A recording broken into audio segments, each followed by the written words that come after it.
Assalamualaikum warahmatullahi wabarakatuh. Perkenalkan, saya Sofia Sawafia dengan NIM 23034210062.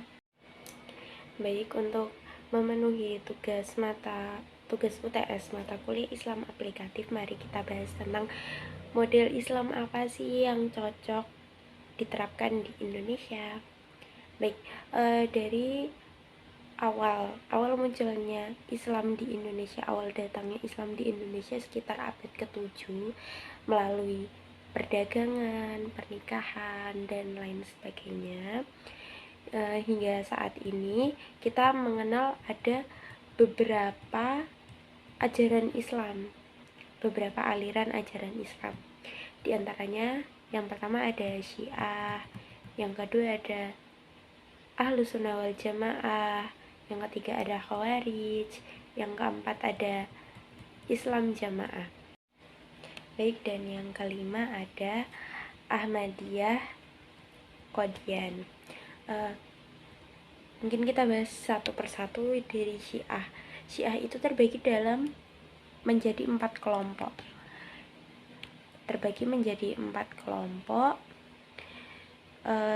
Yang pertama yaitu Zaidiyah, Ismailiyah, Isna Asy'ariyah, dan Gulat. Perkembangan Syiah di Indonesia melalui beberapa tahapan. Yang pertama, bersamaan dengan masuknya Islam. Yang kedua, pasca revolusi Islam Iran. Yang ketiga, melalui cendekiawan Indonesia yang belajar di Iran. Dan yang keempat, tahap keterbukaan melalui pendirian organisasi Ikatan Jamaah Ahlul Bait Indonesia.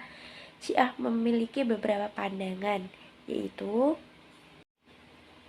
Syiah menolak hadis yang tidak diriwayatkan oleh Ahlul Bait. Kemudian Syiah itu memandang seorang imam itu sebagai orang yang suci. Kemudian mereka tidak mengakui adanya ijma tanpa adanya imam. Kemudian memandang bahwa menegakkan kepemimpinan atau pemerintahan termasuk rukun agama.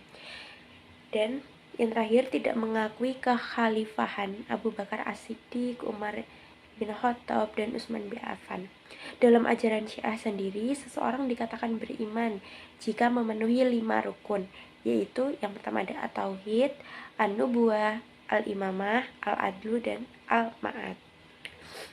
Kemudian paham yang kedua yaitu ada paham Ahlus Sunnah wal Jamaah. Nah, sepertinya paham ini sudah tidak asing lagi bagi kita ya. Umat Islam di Indonesia dominan dengan aliran Ahlus Sunnah wal Jamaah. Nah, dalam ajaran Ahlus Sunnah wal Jamaah, seseorang yang beriman wajib memenuhi rukun iman, sebagaimana yang sudah kita ketahui. Kemudian dilansir dari Al-Khairat, penganut aliran Ahlus Sunnah wal Jamaah tidak terbatas dari 2 ormas saja yang sudah terkenal di masyarakat seperti Nahdlatul Ulama dan Muhammadiyah, melainkan juga masih banyak organisasi lainnya yang tidak bisa disebutkan satu persatu seperti itu. Yaitu aliran yang ketiga ada Khawarij. Menurut sejarahnya, aliran Khawarij setuju adanya perdamaian antara Ali bin Abi Thalib dengan Muawiyah saat terjadinya perang Siffin. Orang-orang Khawarij berpandangan bahwa pelaku dosa besar merupakan orang kafir.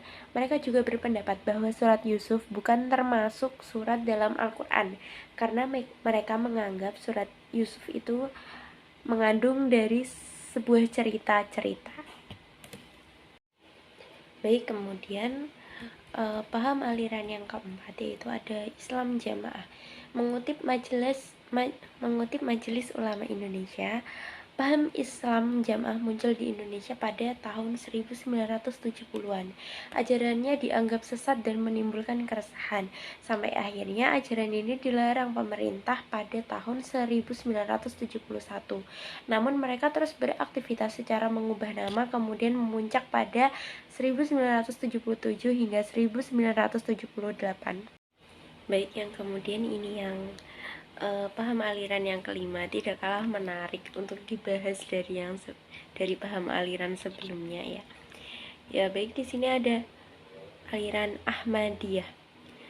Ya, sepertinya tidak asing ya nama Ahmadiyah, karena dulu beberapa tahun yang lalu itu sempat kayak sempat viral gitu, masuk ke berita tentang ajarannya yang sesat dan lain sebagainya.